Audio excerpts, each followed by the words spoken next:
Actualmente tenemos un presidente de la República, Andrés Manuel López Obrador. Antes de él, Enrique Peña Nieto, antes Felipe Calderón, antes Vicente Fox, y así atrás hasta llegar al primer presidente. Pero, ¿qué diferencia existe entre un presidente y un rey o un emperador? Para entender este tema, comencemos con esto. En la mayoría de las veces cuando gobierna un rey, prácticamente todo el poder se concentra en él.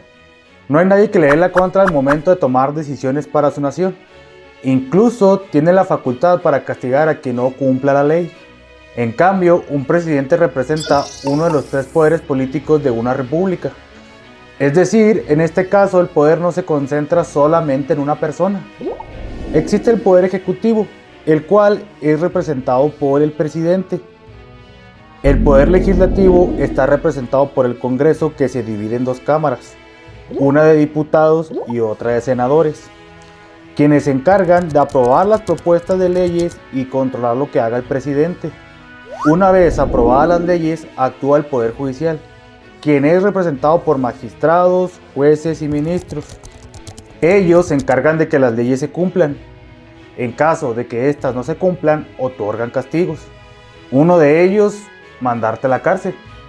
Bien, ahora que ya tenemos claro esto, y como ya te lo expliqué en un video de la independencia de México, nuestro país comenzó el 21 de julio de 1822 con un rey, Agustín I, o mejor dicho, era un emperador, porque al Imperio de México se le anexionaron las provincias de Centroamérica. La diferencia con otros imperios es que este imperio mexicano tenía un congreso. Acuérdate mucho de esta palabra, congreso. Está representada por dos cámaras, diputados y senadores.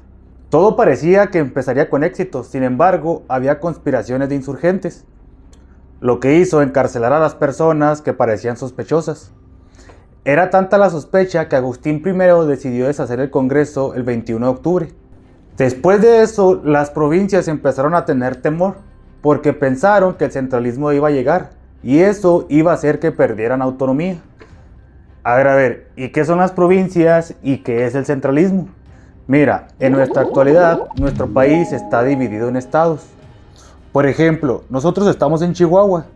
Sin embargo, antes no se llamaban estados, eran provincias, y sus gobernadores eran elegidos por el virrey, o en este caso, por el emperador.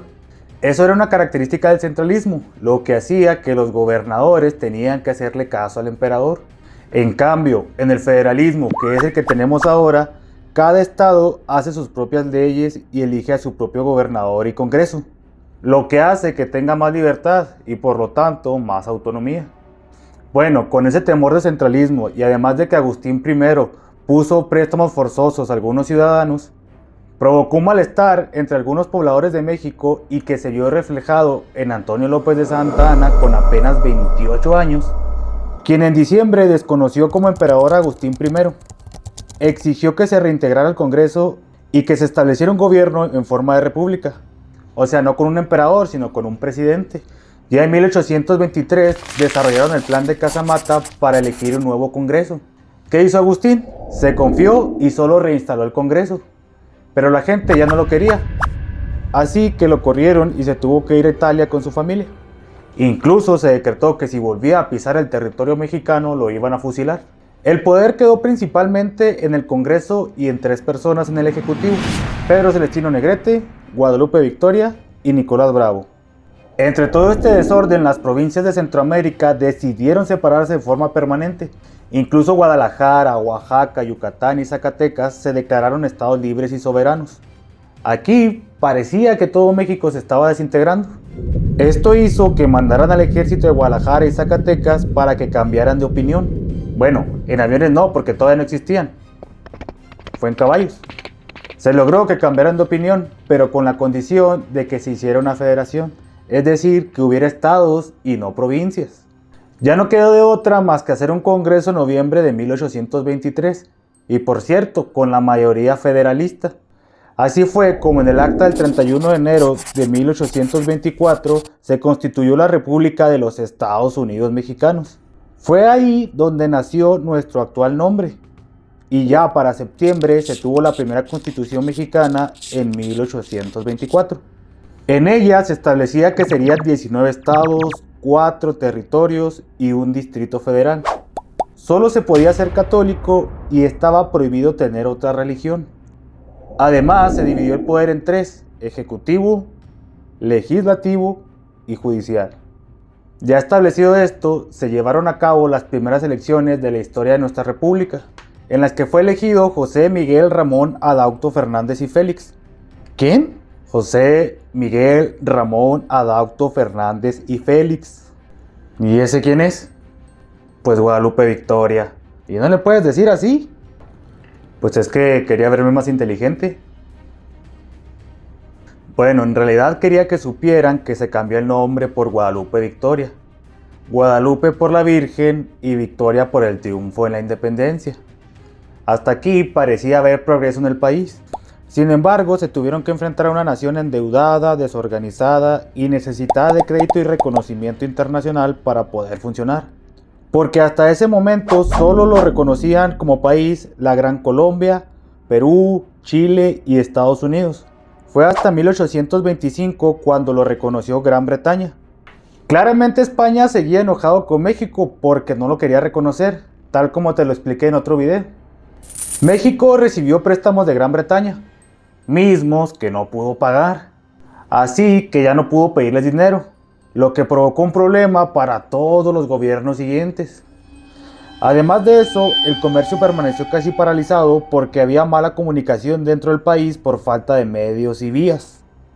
También había inseguridad, incluso faltaba el uso de una moneda. Cuando usaron una de cobre la comenzaron a falsificar, así que la retiraron. La industrialización casi no se notaba. Los tratados internacionales se deshicieron por intentos de invasión. Las exportaciones de planta, palo de tinte, añil, vainilla, cochinilla, enequén y azúcar fueron atacados por el contrabando y los robos. Santa Fe, Chihuahua y Texas lograron tener un poco de éxito, lo que provocó que aumentaran las ganas de tener más territorio por parte de Estados Unidos. La agricultura también fue afectada por la pérdida de trabajo, la inseguridad y el costo del transporte. Las haciendas seguían estando en manos de los criollos. Tenían progreso, lo que llevó en ocasiones a invadir a las tierras de los pueblos. Y esto provocó problemas con los pobladores. Y para sumarle más problemas, no se pudo construir el ferrocarril por falta de dinero y solo se hicieron 18 kilómetros. Por último, en la política también se empezaron a ver mal las cosas. Pues en 1828 hubo un cambio de presidente porque el periodo de Guadalupe Victoria ya había terminado. Pero todo salió mal porque el elegido fue Manuel Gómez Pedraza, el cual solo duró 3 meses en el puesto porque Santa Anna y Vicente Guerrero lo quitaron. El Congreso decidió que Guerrero fuera presidente y el vicepresidente Anastasio Bustamante. ¿Qué pasa? Anastasio, parece que dice Ana. ¡Shh, cállese! Ya estaba Vicente Guerrero como presidente. Sin embargo, como todos querían buscar su beneficio, una parte del ejército desconoció a Vicente Guerrero como presidente y fue sustituido en 1830 por Anastasio Bustamante. Entre él y Lucas Alamán comenzaron a poner orden, pero un orden que parecía manipular a muchas personas. Así que los gobiernos estatales no estaban de acuerdo con eso. A esto se le sumó que fusilaron a Vicente Guerrero. Entonces Antonio López de Santa Anna lo aprovechó para pronunciarse en contra de ellos. Inició una revolución que costó préstamos a la iglesia y además la renta de instituciones de México. Esto hizo que al final ganara Santa Anna en 1833, fue presidente de México, y como vicepresidente Valentín Gómez Farías. Vete ya, si no encuentras motivos para seguir conmigo, ¿para qué continuar? Santa Anna y Valentín fueron tan autoritarios que para asegurarse de no tener personas en contra, hicieron una ley en la que encarcelaron y expulsaron a los sospechosos. Santa Anna se ausentó de la presidencia y dejó en el puesto a Valentín Gómez Farías.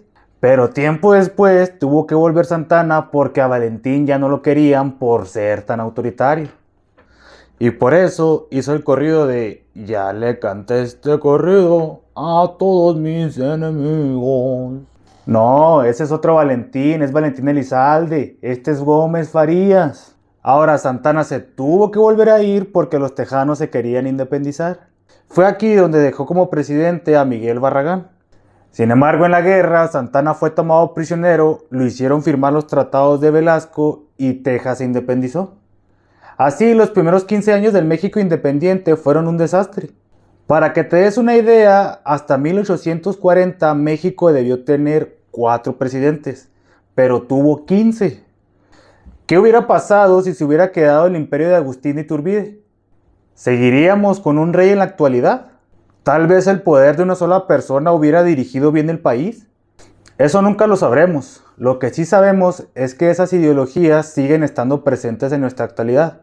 Porque a pesar de todo, los políticos siguen viendo por su partido político y no por el bien de la nación. Saca tus conclusiones, no le eches toda la culpa al gobierno y trabaja por un México mejor. Espero que hayas aprendido un poco de esta etapa de la historia de México y recuerda que si aún tienes dudas, investígalas, no te quedes con ellas. Bye.